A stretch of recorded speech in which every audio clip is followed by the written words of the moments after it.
Kwasi Kwarteng said yesterday that fraud is not a crime that people experience in their daily lives. And, you know, with more than 3 million cases a year and it having absolutely soared during the pandemic, to be that out of touch with crime, he said this on the Sunday morning political shows, and I've been cross for 24 solid hours about it.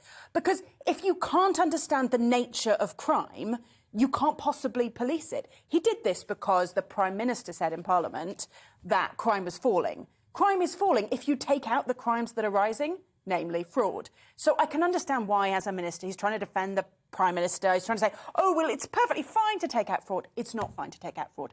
This is the volume crime of our age. You know, over the course of because of social and economic change, crime changes, right?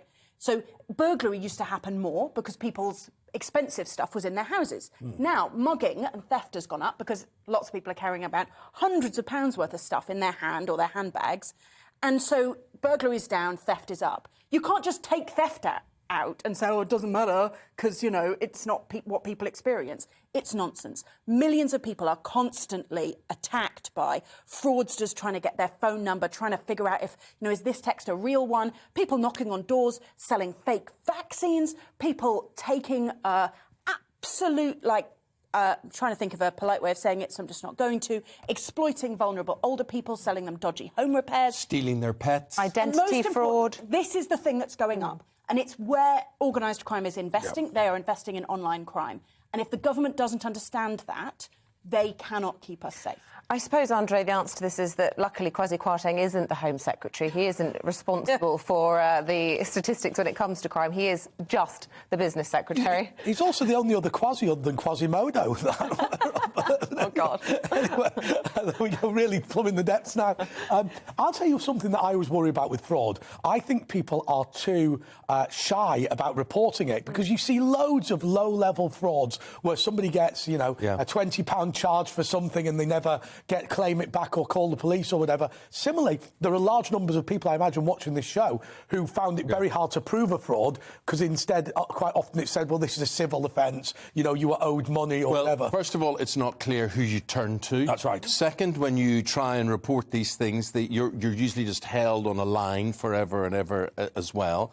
And thirdly, as a victim of that sort of fraud, of which £30,000 was stolen from my bank accounts, turned out to be my tax bank account, just as out of interest.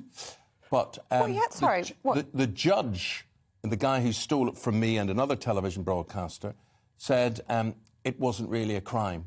He didn't see it. He saw it as a low level. There were no. What did he say? There was no one harmed in this crime. Do you know the stress that I went through? Not trusting anybody around you. Who did I give this number to? Who copied this number? What shop did I go into? And they said it was a victimless crime. That was a victimless crime. It does matter because, as the Business Secretary, essentially what we've decided is to let businesses absorb these costs so that we all pay for it in terms of the prices that we pay. It's kind of recycled into the costs of our bank account, that lots of this fraud will get refunded. We've basically decided to tolerate this crime and pay for it collectively, instead of to actually take it seriously and find ways to police it. I discovered to my horror that that there were 2 Uber accounts using my bank card, one of them being mine, the other one ordering hundreds of pounds worth of alcohol from Uber Eats. And amazingly, Uber wouldn't tell me the name of the person on the account for GDPR reasons. But of course, then when you say, no, somebody is using my bank details to illegally order food and drink online, forget about it. Forget about it. All you can attempt to do is go to your bank and potentially get some of the money back. I couldn't get all of it. How did you know that was connected to Uber?